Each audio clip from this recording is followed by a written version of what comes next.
Welcome to another episode of Articulate Thoughts, a personal blog of mine where I share some thoughts, ideas, experiences, and observations about conscious dance, which is a movement practice that uses dance as a form of moving meditation.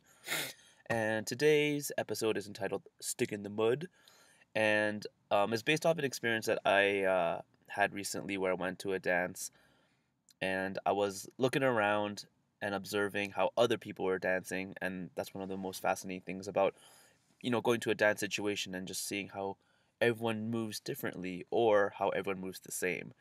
And in this particular case, I observed that most people were moving the same, doing the same repetitive movements over and over again, and there wasn't that much creativity or that much expression. And I don't know, like it really, I thought about it a little bit, and then the next day I talked to someone else who was at the same event, and they kind of shared a very similar sentiment. And I thought about it even more, and it really reminded me of a time when I first came to Calgary and I was getting back into the UFC, and Conor McGregor was the big splash at the moment, and he was about to fight Jose Aldo for the featherweight title in December. And I was watching a lot of his interviews, and he talked a lot about movement, and his big thing was like nobody moves like me. And I could see how other people move, and it's predictable. They're like a stick in the mud, and they just have the same repetitive patterns, and I could read it, and I could just throw my left hand shot and knock anybody out. And surely enough, that's what he did in that championship fight. But this is, I mean, conscious dance is a little bit of a different thing. There's no real function or purpose to the dance, and it's just more about movement and using movement as a form of self-expression. And I don't know, there's something about watching people, and it kind of feels like they're in a rat wheel almost, like. And I have to wonder if that's an expression of their mind and what's happening in their head, and if they're just caught up in some kind of thought pattern or some kind of repetition that does not allow their creativity to flow in their movement. And it's similar for, it comes from experience too. Like when I'm in a really crummy mood and I'm not feeling that great, and I show up to a dance and I'm so much in my head and I'm so much thinking about what's bothering me or what I'm not feeling good about, the creativity and the movement is it's going to be reflected in that.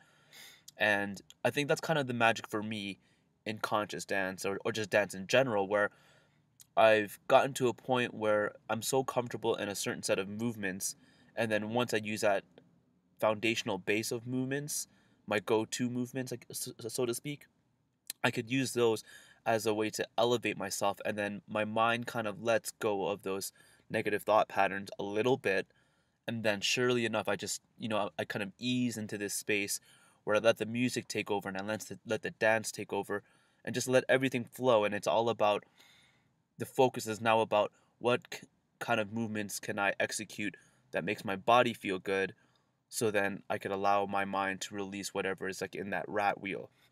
And yeah, I think it's a very, very interesting observation as well, because there's a lot of people out there that actually don't have a high level of somatic intelligence. And what I mean by that is they don't have, their body doesn't have a much experience in using movements of a wide range of motion. Is A lot of people just kind of live a lifestyle where they wake up in the morning, they brush their teeth, they get in their car and they drive to work, and they sit in a desk all day, and they just kind of stand, and they use the same repetitive movements all the time every single day.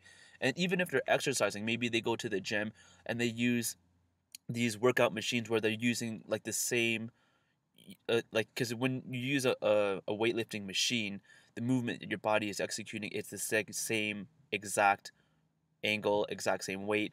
And I guess I'm not really into weightlifting at all, but I would imagine the benefit is like it kind of forces someone to use proper form.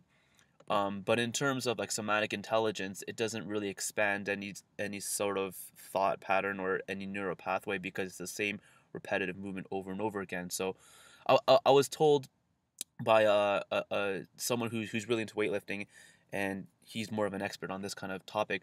But he said like using free weights is a lot better, because you're you're forcing your mind to be focused on using the proper form and technique, and not relying on a machine to do it. So there's a little bit more creativity in terms of you can make a mistake if you want to. So that's another thing about dance too, is like it's a world of beautiful mistakes because there is no right or wrong. It's all about expression. So even if there is a movement and there's a mistake, like who cares? There's no penalty for it, right? And I find oftentimes in my dance there's a lot of unintentional movements that are just kind of thrown in there, and it kind of feels kind of weird, but then I use that to leverage into the next movement, and it just becomes this really beautiful cycle. And I think that's part of the creative process too, is to allow oneself to make mistakes and understand that it's not the end of the world. So, like I kind of promote conscious dance for that reason. It just to get people into a more fluid mind state, and not to be such a stick in the mud and just think that there's ABC right way to do everything, because everything should be done always, always. And if you just kind of experiment with it and you realize that, it's not the end of the world that there's a mistake, and it's not the end of the world if you look a little bit silly or whatnot. It just go out there and try it and just focus on what makes you feel good, what makes your body feel good. And that's pretty much the whole point of this life thing anyways, right? I mean, if you're not feeling good, then what are you doing?